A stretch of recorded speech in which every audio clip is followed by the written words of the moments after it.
Welcome back to the Deep Dive, where we take your stack of sources and extract the core knowledge you need to be immediately well-informed. Hey there!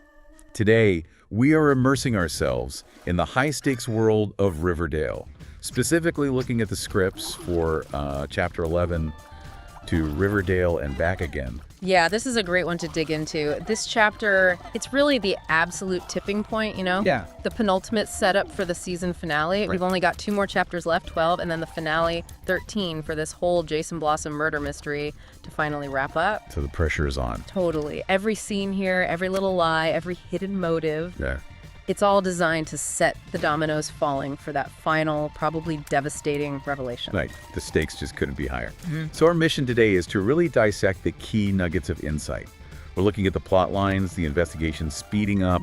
We're going to focus on how these mounting betrayals are just completely fracturing those core friendships. Yeah, the core 4 are really tested here. And maybe, most importantly, we need to identify that crucial detail that just flips the script on who the killer might be. Okay, let's unpack this. All right, so Chapter 11, it's all centered around the Riverdale homecoming dance and the reunion weekend. Supposedly a time for tradition, togetherness. Yeah, right. But in Riverdale, it just turns into this massive pressure cooker.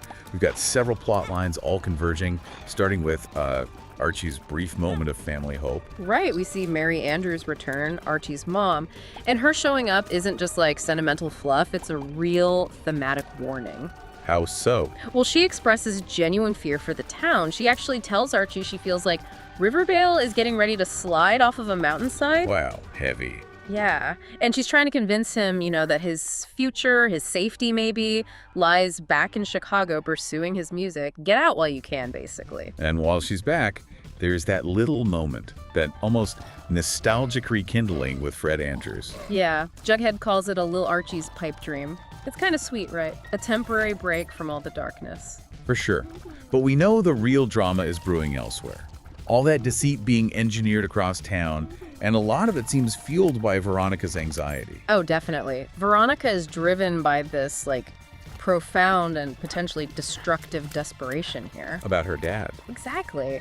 Hiram Lodge is getting close to release, maybe a few more months, if that, the script says. And she's just consumed by this possibility that Hiram hired F.P. Jones to kill Jason Blossom. Like an eye for an eye kind of thing against the Blossoms. Precisely. Especially since F.P. had done Hiram's bidding before, remember? Trashing the drive-in, so the precedent is there in her mind. She needs to know. She keeps saying she needs certainty before inviting him back into our lives. Is he a killer or not? And that desperation, it aligns perfectly, almost too perfectly, with Alice Cooper's own agenda. Alice, okay. Alice Cooper is operating from this place of just absolute blinding conviction. She believes FP is the killer, full stop. So what does she do?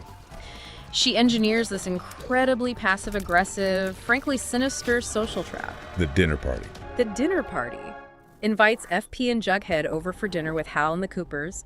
All smiles, pretending it's about family bonding, But the real goal is tactical. Totally tactical.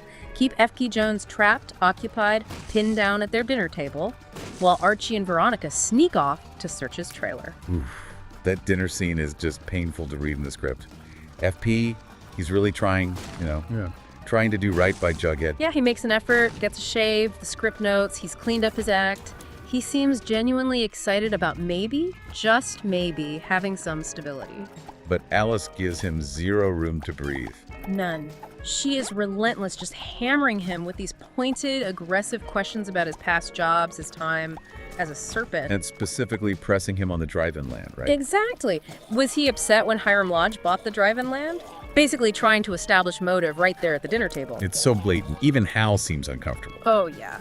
Hal Cooper, Alice's husband, is so visibly uncomfortable with the whole setup that he actually tells FP to shut up at one point, just blurts it out. It just shows you how deep the Coopers, well, Alice mainly, are willing to sink into this dishonesty just to confirm her gut feeling. Okay, so this high-stakes deceit, this is where things really start to break down between the friends. Completely shatter.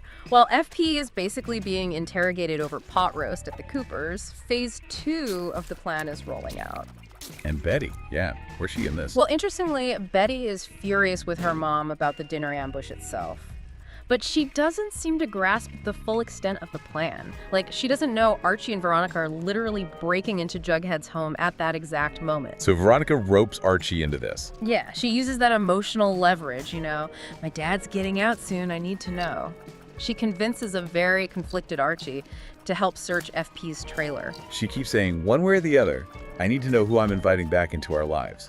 She needs that certainty. She says she needs certainty. And this is where we get some interesting psychological insight. They search the trailer, and they find absolutely nothing incriminating. The script describes it as a clean sweep. Tumbleweeds and dust bunnies, basically. Okay, so FP's clean. Well, Archie immediately takes it that way. He sees this lack of evidence as proof of innocence, like major win for the home team, he thinks.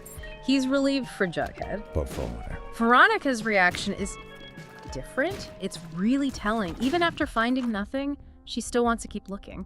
Why? She's desperate for that certainty, yes, but Archie starts to suspect there's something darker, maybe more complex, driving her. Like what?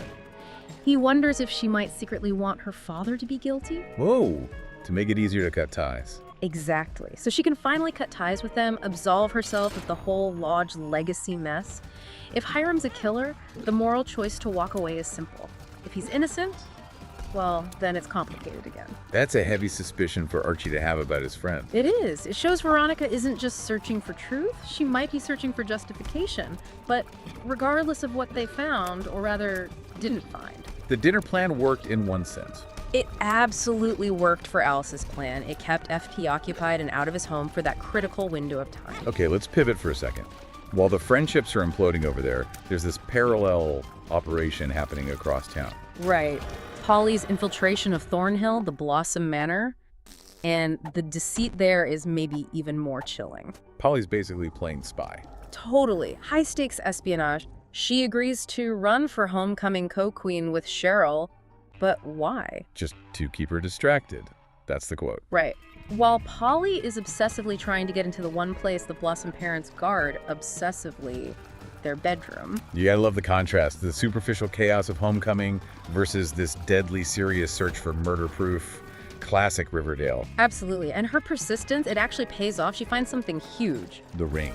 Nana Blossom's ring, the exact ring Jason used when he proposed to Polly. This is tangible proof, right? Proof of Jason's serious intentions, his connection to Polly, everything the Blossoms deny. But Penelope Blossom catches her. Catches her red-handed.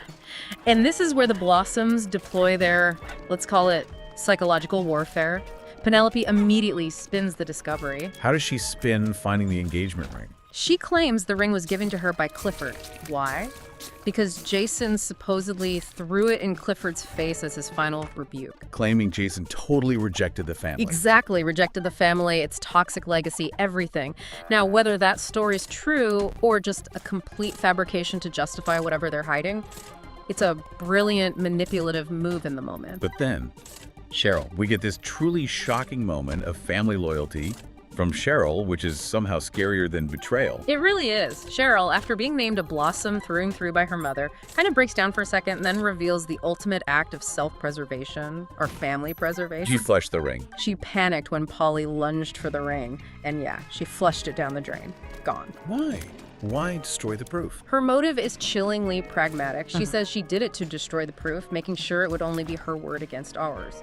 This isn't just like a teenager having a tantrum. This is the intentional, calculated destruction of crucial physical evidence. To protect the family. To protect the family unit. Absolutely. It confirms, regardless of Penelope's story about Jason rejecting them, that the Blossoms are hiding something massive. Potentially the killer's identity.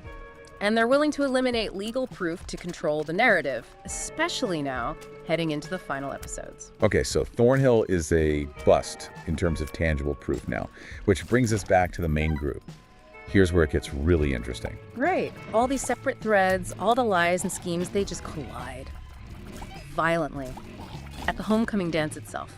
The climax hits hard. Kevin Keller shows up. Yeah, Kevin arrives with news.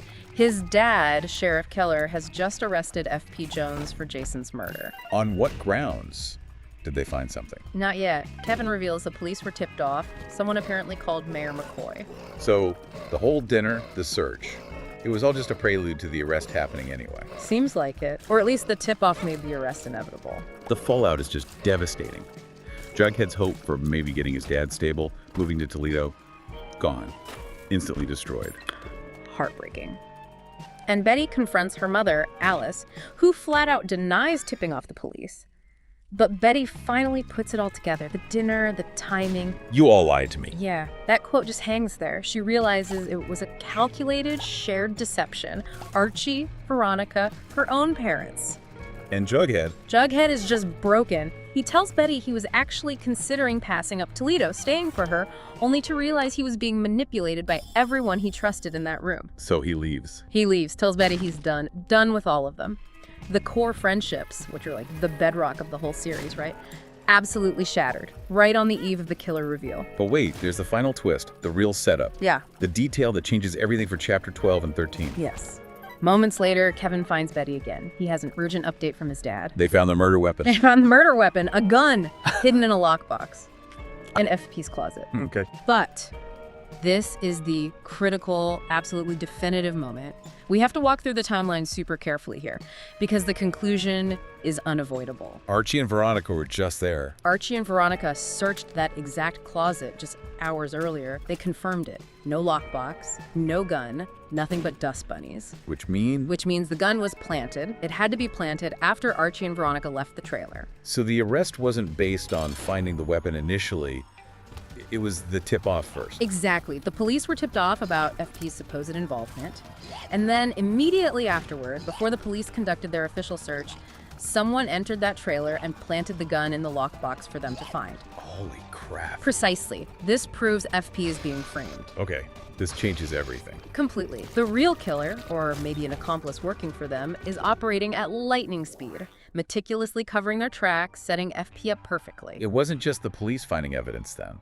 Someone created that evidence trail. Created it with surgical precision Yeah. in that tiny window of time. This immediately narrows down the actual suspects going into the finale, right? Yeah. Because the pool of people who knew FP was occupied at dinner Knew the trailer was empty because Archie and Veronica had just been there. and had the means, the motive, the nerve to plant a gun and tip off the mayor.